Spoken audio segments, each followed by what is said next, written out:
వన మహోత్సవ కార్యక్రమంలో భాగంగా ప్రతి సంవత్సరం కూడా ప్రభుత్వం తరఫు నుండి ఈ గ్రీనరీని పెంచడం, ప్లాంటేషన్ చేయడం అనేది నిజంగా చాలా సంతోషదాయక విషయం. ఈరోజు నిజామాబాద్ నగరంలోని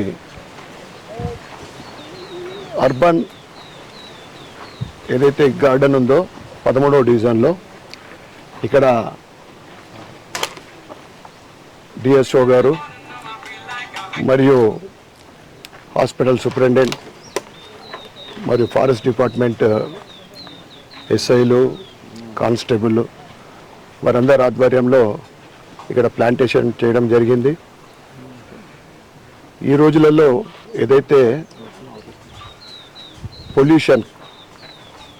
పొల్యూషన్ కంట్రోల్కు ముఖ్యమైన ఇంపార్టెంట్ గ్రీనరీని పెంచడం భవిష్యత్తు తరాలకు మనం ఇచ్చే ఒక గిఫ్ట్. बहुत अच्छी वो आने वाले जनरेशन को अपन यही अपना सबसे बड़ा गिफ्ट है. రాష్ట్ర ప్రభుత్వము, కేంద్ర ప్రభుత్వాలు కూడా దేశవ్యాప్తంగా హరితహారం కానీ, గ్రీనరీ పెంచడం కానీ, ఇప్పుడు ఈ ప్రభుత్వం వనమహోత్సవ కార్యక్రమం ఇవన్నీ కూడా చాలా సంతోషదాయకం. కానీ ప్రతి ఒక్కరూ మొక్క నాటిన తర్వాత దాని సంరక్షణ విషయం కూడా బాధ్యత తీసుకుంటే చాలా బాగుంటుంది.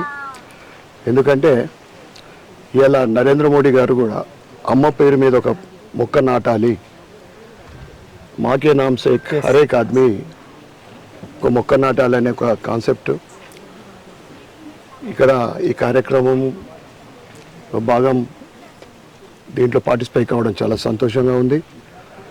నేను అందరికీ ఒకటే రిక్వెస్ట్ చేస్తూ ఉన్నా, ప్రతి ఒక్కరు కూడా అమ్మ పేరు మీద ఒక మొక్క నాటాలి. దాని సంరక్షణ కూడా మనం తీసుకుంటే మన భావితరాలకు ఇచ్చే అతిపెద్ద బహుమతిగా అది మనం ఇచ్చే వాళ్ళం అవుతాం.